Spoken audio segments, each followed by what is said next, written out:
Now let's look at Article 1, because this is going to be the icing on the cake. Article 1, the style, which means the naming of this confederacy coming together shall be the United States of America. Do it read United States? Do it read U.S.A? Do it read U.S? No, it reads Article 1. The style of this confederacy shall be the United States of America. Can you go into that? Can one of your brothers go into that? The United States of America. America is the political jurisdiction of the crowns. France, Spain, the Netherlands. These are political jurisdiction, like in Europe, like Phoenicia. There's a political jurisdiction that these new modern states or countries are operating in, and they call themselves in Phoenicia, Europe. That's not a country. It's not a territorial or a ancient inherent claim. It is just we're occupying a political dominion in Phoenicia, in Phoenicia, Persia, Babylon, Mesopotamia, Syria. Now we got to go back. So we got to draw it back to see what's going on here. How does this claim come? When you hear the United States of America, that is the extended territory of dealing anciently going back to the Roman Empire. See, the Roman Empire they look at the Roman Empire, it never fell. It is of the eighth, in Daniel, it is the eighth beast of the seven that go into position, the addition. That means it's the ancient last power empire. See, Rome, it conquered here. I'm talking about here, before the Sultans. The Roman Empire. You said here. Well, in Morocco. Okay, thank you. I just need a quantification of that. In Morocco. Okay. And I go back also Morocco, Amaru is called also the land of Canaan. Okay. Now we go back ancient. We got to go back to our culture to see what they're doing now. The Pope is the Sultan in the American political jurisdiction and also in Europe. That's why he's called his Majesty. This is why the Emperor of Morocco met with the Emperor, the Sultan, Rome. These are Roman states. These are the new modern Roman states. The Roman Empire never fell. What the Roman Empire did was they stole the culture, was the eagle. We know how far the eagle go back. Our ancestors identified the eagle and our prophets as these all-seeing eye. When they went to the cosmos, the celestial realm, they seen the eye, the boar, the eye, the eagle. They see the man. They seen the lion. These are manifestations. How the masculine mother and father principle, there's only one nucleus, operating these manifestations. They stole it. And Roman Empire, well, yes. I just want to pause on that eagle, because a lot of people get that confused. In my studies, I've seen where the use of the eagle started in the formation of the first state formation was in the Nadak dynasty. They call that like Dynasty 0. And that was the formation of state formation, newly state formation. And it had the aquila. It wasn't called an eagle. It has the aquila on top, and it has the 3 bars underneath. So it makes you wonder, in hindsight, is that what a 3 stripes also is apothecated from?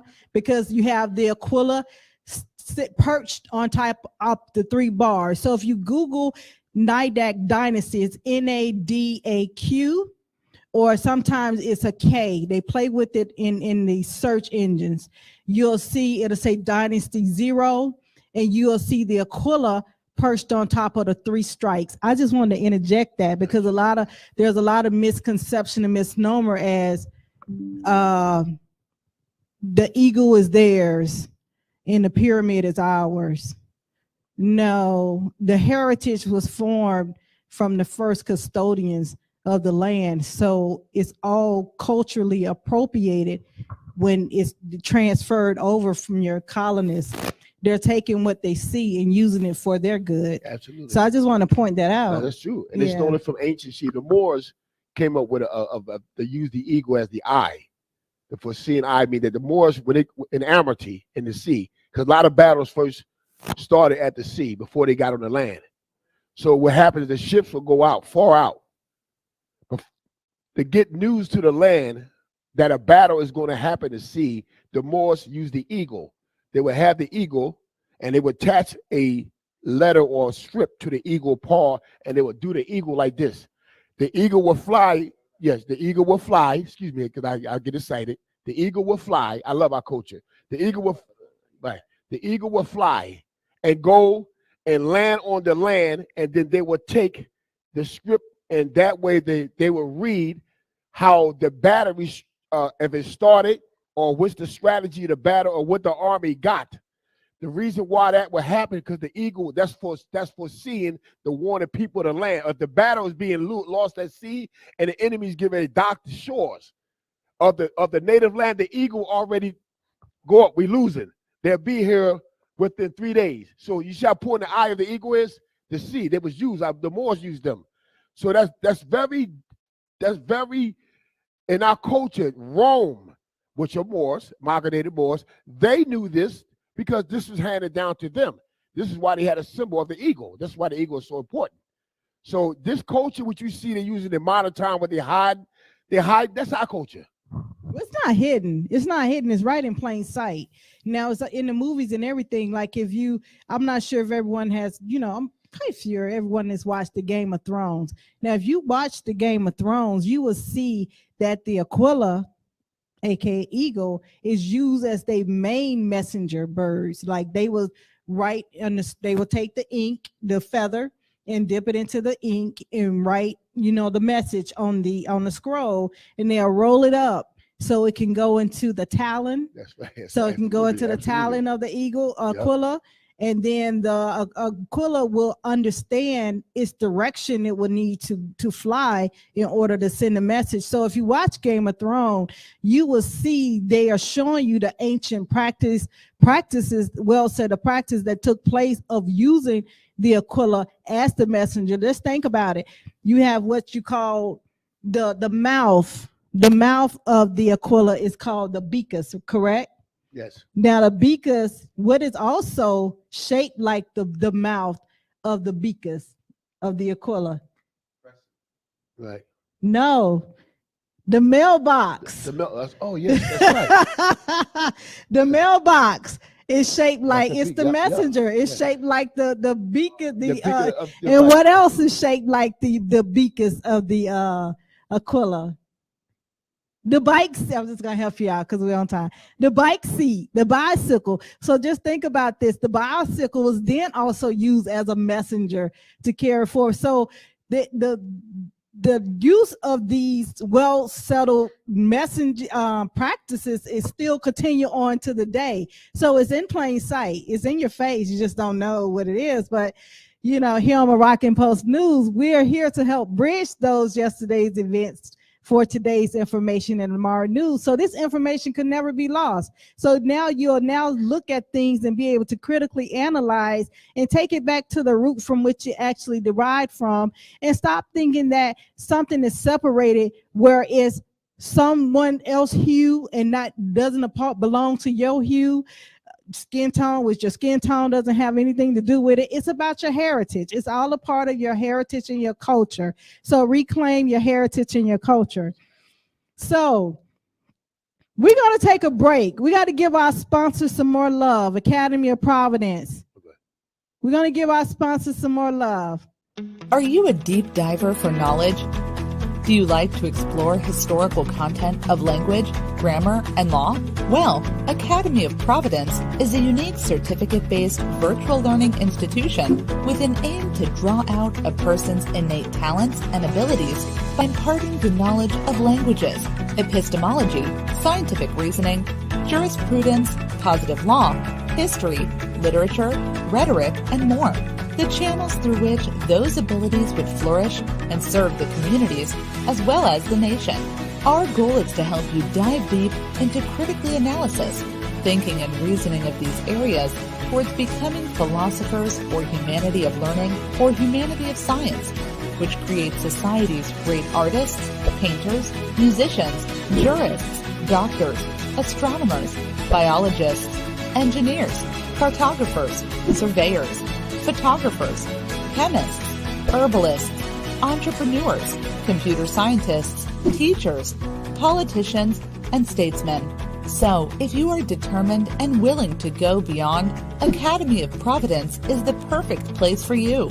For more information, visit our website, www.academyofprovidence.org. All right, thank you, Academy of Providence. All right, let's go back into the drafting of the 1777 Articles of Confederation. Let's look at Article 2. Let's look at Article 2. It says each state retains its sovereignty, freedom, and independence, and every power, jurisdiction, and right which is not by this confederation expressly delegated to United States in Congress assembled. You want me to read Article 3? Yes. Article 3. The said states hereby severely enter into a firm league of friendship. Now that's what you talked about, the league of different states coming into a confederation. So it said the said states hereby severely enter to a firm league of friendship with each other for their common defense, the security of their liberties, and their mutual and general welfare, binding themselves to assist each other against all force offered to or attacks made upon them or any of them on account of religion, sovereignty, trade, or any other pretense whatever. All right, Abdullah. All right, so you have there where by each state is agreeing to retain its sovereignty, its independence, its freedom. That language is constructed there. Mm-hmm. Now, that same language is not constructed in the Constitution. Right. Now, Shem, I want you to go into why isn't the Article of Confederation a Constitution? So we have Articles of Confederation of 1777, which was drafted in 1777, went into force in 1781. Mm-hmm. Then you have the Constitutional Convention of 1787. So why is the Articles of Confederation a Constitution? All right. Absolutely not. And the reason why, because the population of people that was in revolt against the crown didn't have a status. They was British subjects and was not allowed to confederate as independent states without receiving a charter or being a lord proprietor or having a letter of patent or royal charter as a company. They determined among themselves to be independent.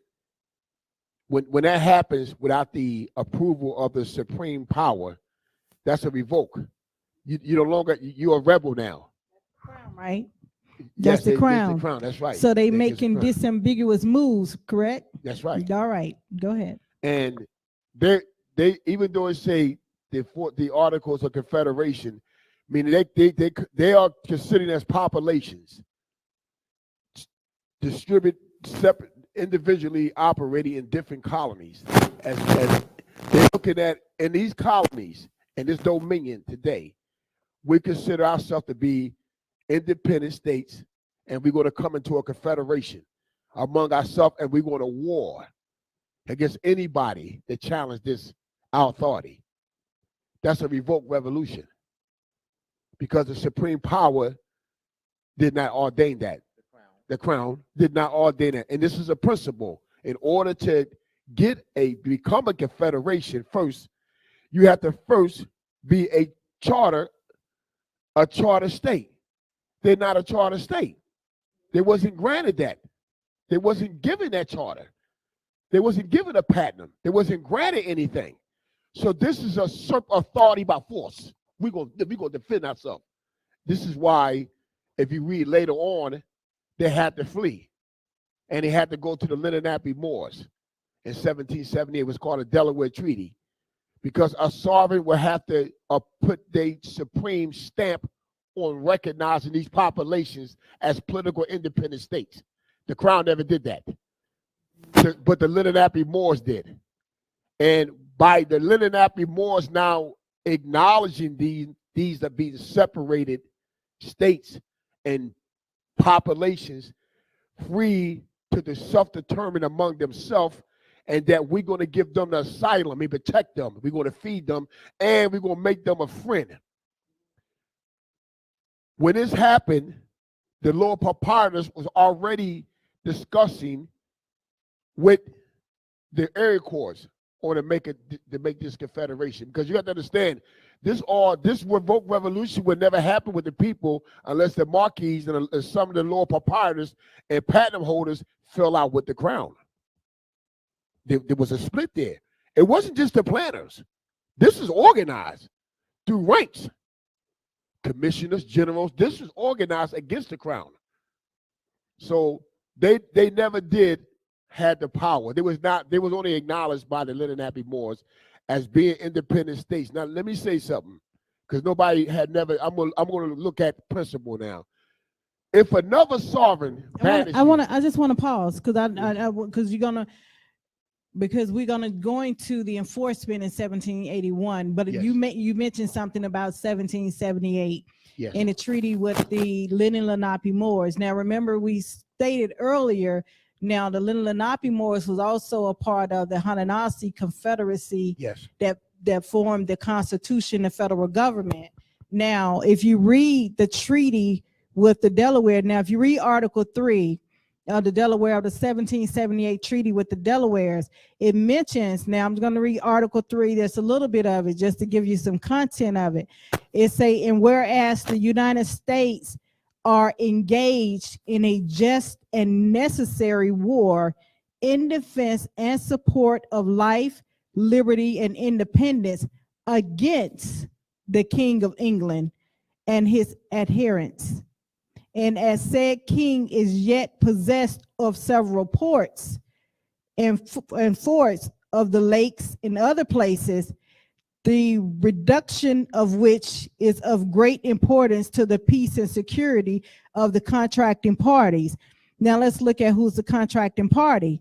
It say this articles of agreement with confederation made and entered into by Andrew and Thomas Lewis, Esquires, commissioners for and in behalf of the United States of North America of the one port, and Captain White Eyes, Captain John Keel Buck Jr., and Captain Pipe, Captain deputies and chief men of the Delaware Nation of the other port, which means on the other side. So these are the contracting powers. So as Shem was just stating and giving reference to, the colonists, the subjects, they had to go to a sovereign authority in 1778 in order to go into a treaty protection of asylum, refugee against the King of England, in which the year before that, 1777, they had just made an association that they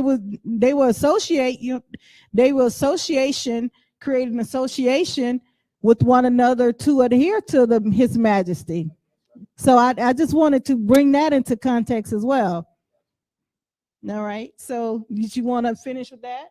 Yes. Also, before the 1783 treaty, when they went back in negotiations, was the Lord Proprietors and the Esquires went back in negotiation for the those who rebelled against the Crown. One thing would have to be taken into notice is that France and the Lenape Moors did acknowledge the rebels, the new formed states, as independent corporate states. They was acknowledged. France a sovereign. France is sovereign. The Lenapes are sovereign. Principal sovereigns. Acknowledge these rebels as a free society, a population with the right to self-determine. They was acknowledged. Just before they signed a treaty, the Lenape, they signed a treaty with France in 1778. Now, the Crown, the Lord Proprietors, and the Crown and the Privacy Council took in consideration that sovereign status that was acknowledged by two other sovereigns. Because remember, they was being in amnesty taken care of. They had to go to France because when they traveling outside the political jurisdiction, the territory of the Lenape Moors, they will be going into the French dominion, and the French could capture them and pull them and kill them. So the Esquires was definitely getting the approval they need for them to be independent. Now they could not. This we must understand. They could not go back into anywhere in the British dominion and run government. They were on the run. They were stuck with options. They could only live on that fort that the Lenapes gave them. That's the only capital they could live at. They could go nowhere else and take over the 7 states. Nowhere. And that's Fort Pitt. That's right. Now, Washington, between the 9th and 5th, about the 9th president that's got elected, Washington had a plan. Washington looking at more land, more jurisdiction, and he knew he could not get there unless they go back to he knew they need the colony territory to get wealth. They could not get any wealth in the Lenape territory because remember, they was being fed. They was using the pence. They were using their clothing. They was living on their land. They was burning their wood, and it was paying the Lenapes tribute. Washington said, whoa, wait a minute. We got to go back. He started talking to the Lord Proprietors. Just get them back into obedience to the Crown to go back and work. Remember, who's working the colony now? Now, is that during the campaign? Is that a part of the campaign that Washington put out? What was it? United Die? I'm not. Where it was a snake. He had the snake, and he cut the snake up into 13 pieces. Yeah, they made a symbol out of it. Didn't they have a symbol out of it? Well, he had this. It was a snake, and it was diced up into 13 different pieces, and it started off from Massachusetts Bay all the way down to Florida, and it was United Die, basically because they were in violation against the king.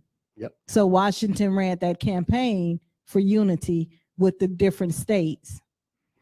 So as we look at the enforcement, the 1781 enforcement of Articles of Confederation, we're going to talk about secession and ceding because it's important to look at these words and its content.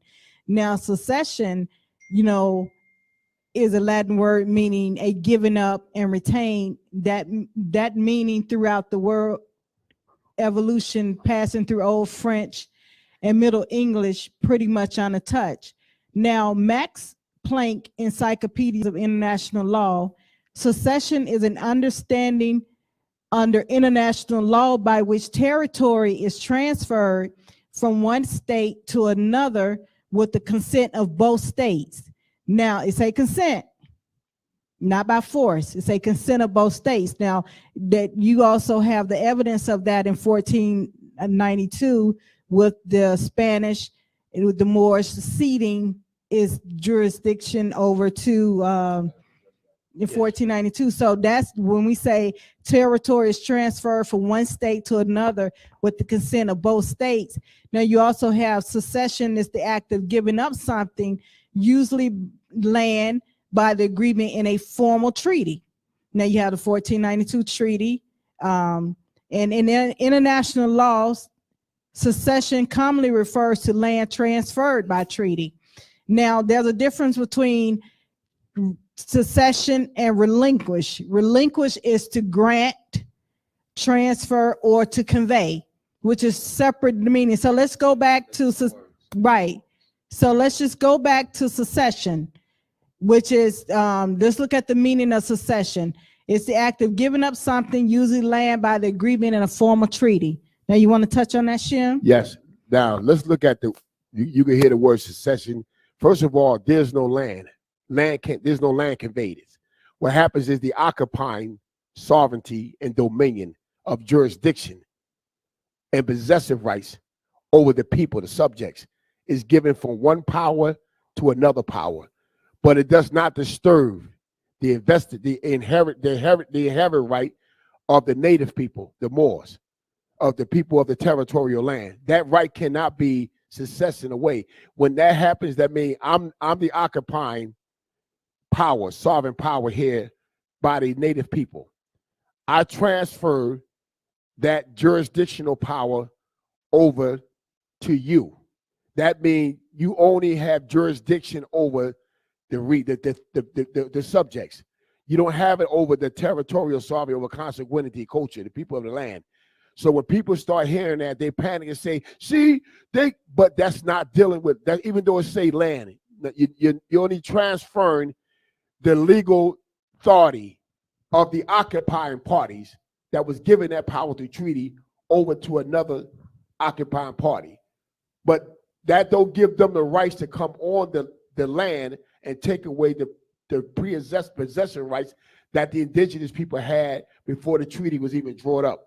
So when France ceded to Great Britain the territory, that gave Great Britain political power to exercise its crownship power over the territorial sovereignty. Meaning that not the land, because the land, the indigenous people own the land. But it was able to say the jurisdictional power over the subjects. She's all about the people. So the crown can only control and regulate what's a subject to her or him. If the native people, before they even stepped on the shores, was never a indentured servant or subject to them. They signed a treaty. When they signed it, like Professor Abdullah say, it did not say that we give up our personal rights and our inherent rights. That's not in the treaty. No, and we give up all our land to you to do it with it as it is. The agriculture, the water, it doesn't say that in the treaty. So you got to see they're playing the land. They throw the land in there and make you think that, oh, the land is theirs. No, that's not true. You have to be a jurist to see that. If he's in a world court, that will come up. What do you mean when you say you ceded land? What do you mean you ceded land? They have to look back. In order for one to cede land to another occupying sovereignty, where do you derive the authority to cede that land? We need a treaty or instrument to have land.